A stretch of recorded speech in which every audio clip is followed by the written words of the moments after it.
Holidays-nale, adu namma GT Holidays da. South India's #1 travel brand. Chennai Silks and Aha Oho Adi Sale 50% வரை தள்ளுபடி.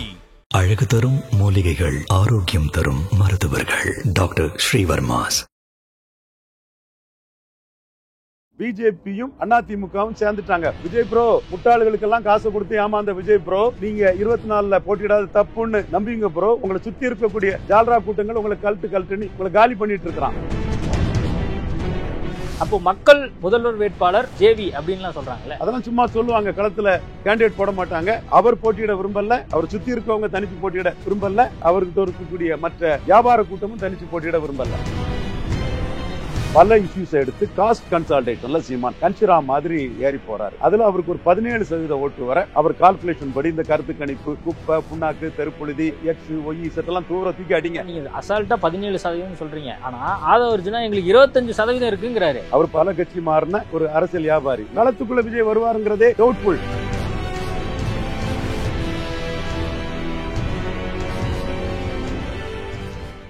IBC Tamil நேயர்களுக்கு வணக்கம். இன்றைய நேர்காணலில் நம்மோடு இணைந்திருக்கிறார் அரசியல் விமர்சகர் ரவீந்திரன் துரைசாமி அவர்கள். வணக்கம் சார். வணக்கம் சர்மா. இப்ப சீமான் ஒரு முக்கியமான அறிவிப்பை நான் மாநாட்டில் சொல்ல போறேன் அப்படிங்கிறாரு. என்ன அறிவிப்பு? அப்படி என்ன ஒரு சர்ப்ரைஸ் ஆன ஏதாவது வச்சிருக்காரா? 234 தொகுதியிலும் சீமான் தெளிவா போட்டி போடுறாரு. 150 தொகுதியில கேண்டிடேட் தயார் பண்ணிட்டான்னு சொல்றாரு. பரையர் தேவேந்திர குல வேளாளருக்கு 5% இட ஒதுக்கீட்டை உயர்த்தி கொடுக்கணும்னு சொல்றாரு. அவர் மட்டும்தான் இதை சொல்றாரு. பஞ்சமர் நிலத்தை மீட்கணும்னு அவர் மட்டும்தான் சொல்றாரு. மேல்பாதி மங்கலம் அந்த ஆலய நுழைவு நானே முன்னின்று நடத்துவேன்னு அவர் சொல்றாரு.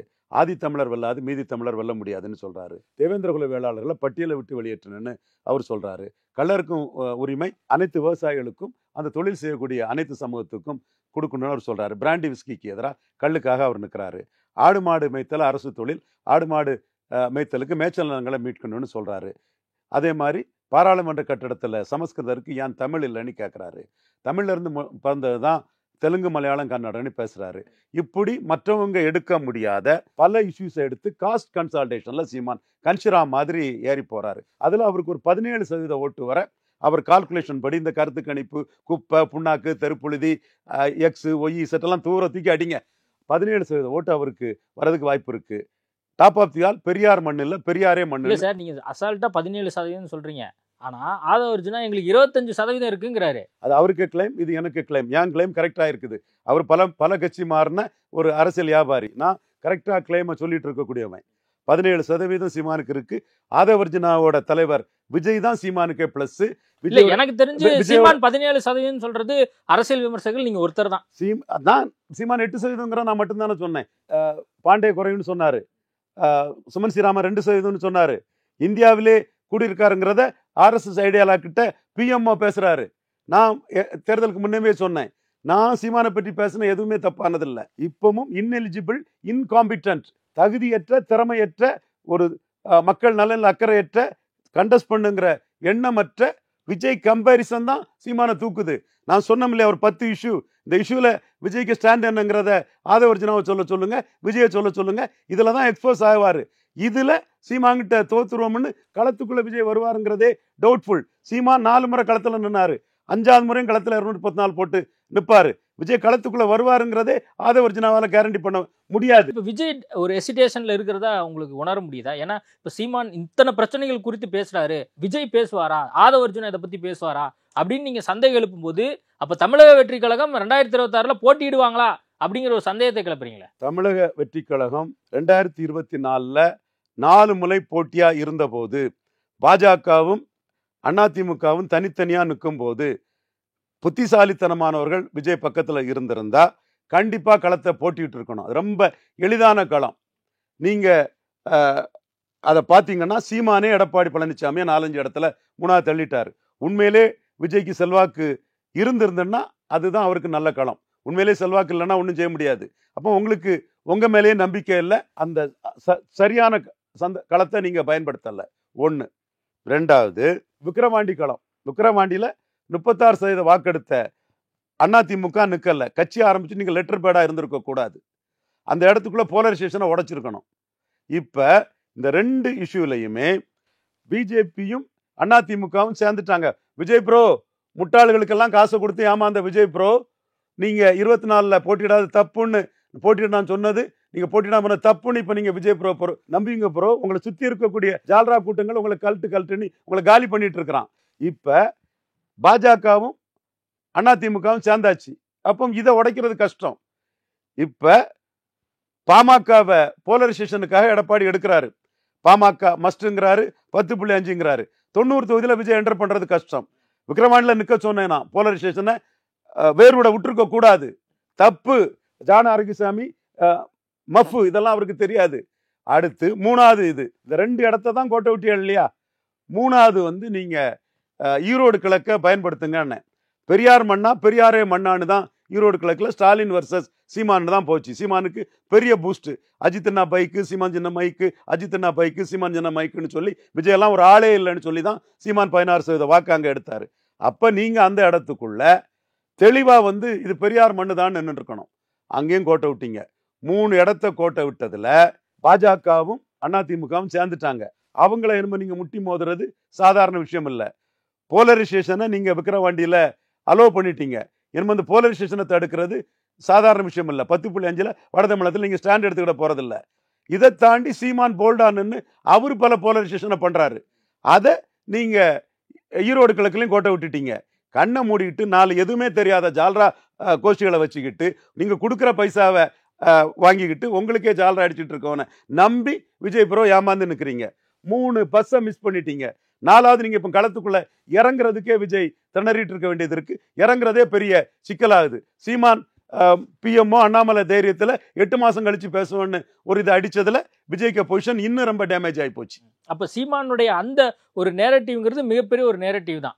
கண்டிப்பா சீமான் எல்லாத்தையும் கன்ஃபியூஸ் பண்ணிட்டார். அதுல அப்போ மக்கள் முதல்வர் வேட்பாளர் ஜேவி அப்படின்லாம் சொல்றாங்கல்ல, அதெல்லாம் சும்மா சொல்லுவாங்க. களத்துல கேண்டிடேட் போட மாட்டாங்க.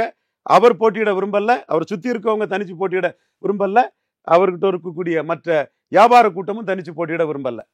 விஜய்கிட்ட இருக்கக்கூடிய யாருமே தனிச்சு போட்டிட்டு ஒரு பலத்தை காட்டி விஜயகாந்த் 2006ல் காட்டி 11ல் எதிர்கட்சி தலைவராக வந்தார் இல்லையா, அதே மாதிரி ஒரு பலத்தை காட்டி அதற்கேற்ப நாம 26ல் காட்டி 31ல் சாதிப்போங்கிற எண்ண ஓட்டம் யாருமே இல்லை. பல நிரூபிக்காத நமக்கு எடப்பாடி சீட்டு தந்துட மாட்டாரா, அதை வச்சு நம்ம காசு தந்துட மாட்டாரா, அதை வச்சு நம்ம மஞ்சா குளிச்சிட மாட்டோமான்னு நினைக்கக்கூடிய ஆட்கள் தான் விஜய் டு கடைசி வரை இருக்கக்கூடிய வியாபார கூட்டம் இருக்கு. இந்த மாதிரி சூழல்ல விஜயனுடைய அரசியல் வருகை மிகப்பெரிய ஒரு வரவேற்பை கொடுக்குது அப்படின்னு சர்வேக்கெல்லாம் சொல்லுது. சேம் டைம் நீங்களும் அந்த கொள்கை விளக்கு கூட்டத்தை பாக்குறீங்க. அடுத்து அவங்க மதுரையில மாநாடு போட போறோம்னு சொல்லி அதுக்கான ஒரு பூஜைகள்லாம் நடந்துட்டு இருக்கு. அப்போ மக்களை ஒரு பக்கம் திரட்டுறதுக்கான எல்லா பணிகளும் அவங்க பண்ணிட்டு மாட்டாங்க. கமலஹாசன் விஷயத்துல சீமான் எமர்ஜ் ஆனது மாதிரி விஜய் சீமானுக்கு அனுகூல சத்துரு. விஜய் சீமான் கம்பேரிசன்ல சீமான் தாண்டா leader. Fortune favours the brave, fortune favours the பிரேவ்னு பாராளுமன்ற கட்டடத்துல சமஸ்கிருதருக்கு ஏன் தமிழ் இல்லைன்னு கேட்கக்கூடிய துணிச்சல் விஜய்க்கு இருக்கா? ஜான ஆரோக்கியசாமி, ஆதவ் அர்ஜுனா சொல்ல முடியுமா உங்களால? So fortune favours the brave.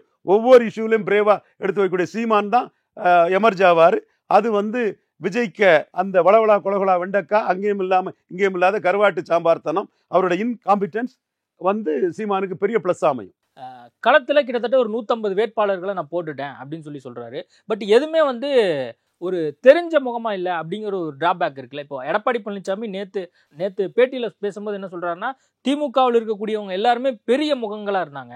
எங்களுக்கு பாத்தீங்கன்னா ஒன்றிய செயலாளர், கிளை செயலாளர் அந்த மாதிரி ஆட்களை தான் நாங்க போட்டோம்.